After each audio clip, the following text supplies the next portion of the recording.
Okay, we'll try this again. The date is June 30th, 2015. Welcome to the Watchman News. I'm your host, Mike Callahan. I have already shot this video one time, which you couldn't hear me because I had a setting that was wrong, and I knew that pretty shortly after starting the video. And instead of aborting and restarting, I finished it. And, well, anyway, I'm back doing it again. So, hey, let's hope that the second time is a charm. I do see that my sound is going out. I'm going to talk to you about a rather serious subject. I am once again going to throw out a shameless plug for our GoFundMe campaign, so please don't just stop the video here. This is a very important video.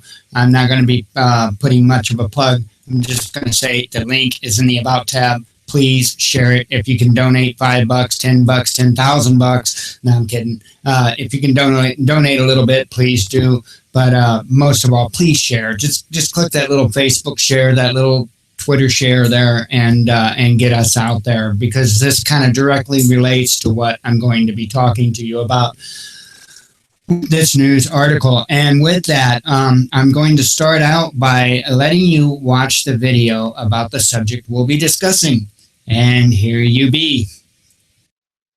Out of the budget crisis, Illinois is going to run out of money 26 hours from now if Governor Bruce Rauner and lawmakers do not reach a budget deal. And the chances of that happening look pretty slim right now. Eyewitness News reporter Ben Bradley live in Bolingbrook. He has a look at what happens on the 1st of July. Ben. Kathy, we came here to Bolingbrook to get a sense of what legislators are hearing from their constituents one day before the state runs out of money. One senator acknowledged the anger in the room, saying, in his words, for years, legislators of both parties have been acting like drunks, careening from crisis to crisis. Lots of questions. Are you in favor of cuts? And what cuts are you in favor of? Are you in favor of raising taxes? Because that's what we're going to have to do. But few answers tonight. You're right. Rauner didn't create this mess, and we're not saying that he did. And I'm going to tell you right now, I've been there for 2 years. I didn't create it. As the two sides dig in, we're learning more about what happens if July 1st arrives without a budget deal. State offices will remain open, but the Attorney General says rank and file workers will only be paid the federally mandated minimum wage, although they'll be eligible for back pay once a budget is approved.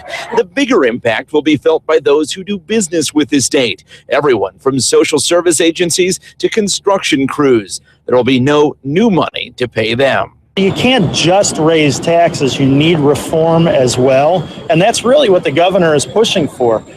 As a CPA, it's a frustrating environment. It's pretty frustrating. Natalie Manley is the only practicing certified public accountant in the Illinois General Assembly. She told the crowd tonight, as a CPA, she can't defend how the state's done business. The people I talk to feel very disengaged, disenfranchised. Having them here tonight proves that they are now re-engaged and they want things to change.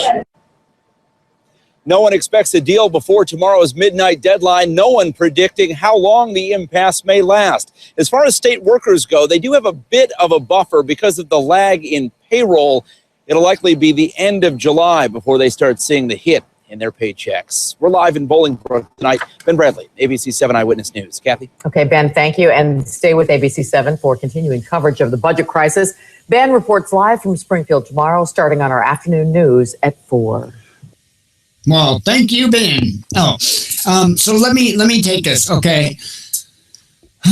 Wow. Okay. The way that this affects us is the beautiful, wonderful Jennifer does work indirectly for the state, and she will be losing her job for at least a short amount of time, if not permanently.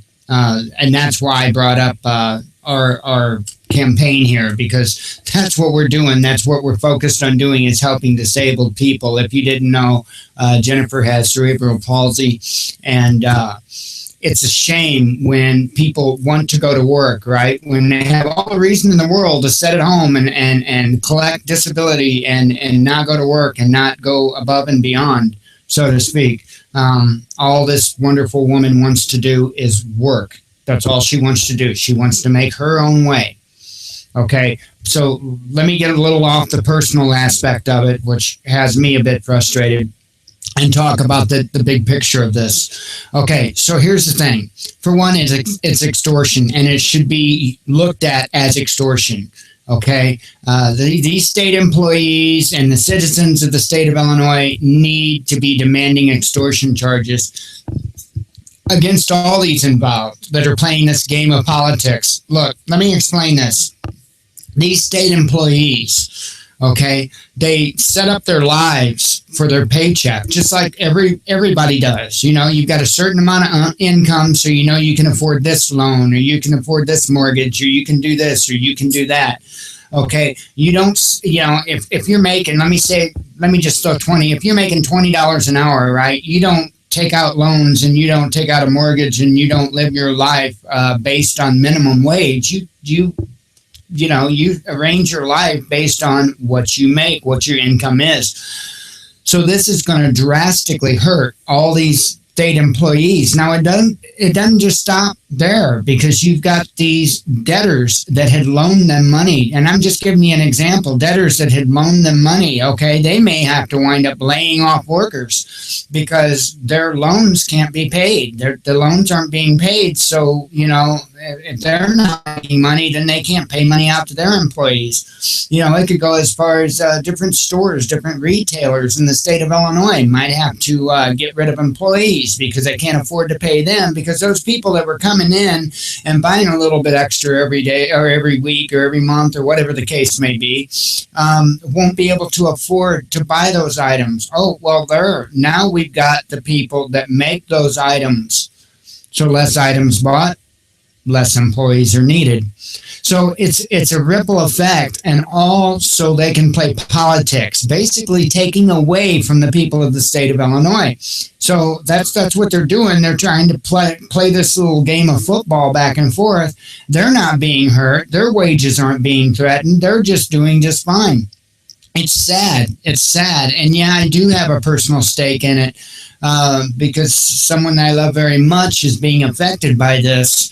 And it's just a shame that, you know, when you have somebody that the odds have been against, you know, get out there and say, hey, you know, I'm going to beat these odds. I just want to, I want to do better for myself. And then you've got these people in these suits and ties standing up there making six figures a year, even if that's not their official salary, making six figures a year, getting all these payoffs and everything else. You know, it's just really sad what is going on in this country. So I would ask you to pray. I would ask you to have her thoughts in mind, and maybe call up the representatives in the state of Illinois and ask them some of the questions. Ask them if they would like extortion charges, or if they feel like this is extortion, or, you know, how they feel about all the people they are harming while they play their little game of football to remove more and more things from the people. So, all right. Well, that's what I have for you. I thank you very much. I hope you have a good day, and I may be back later live with another report.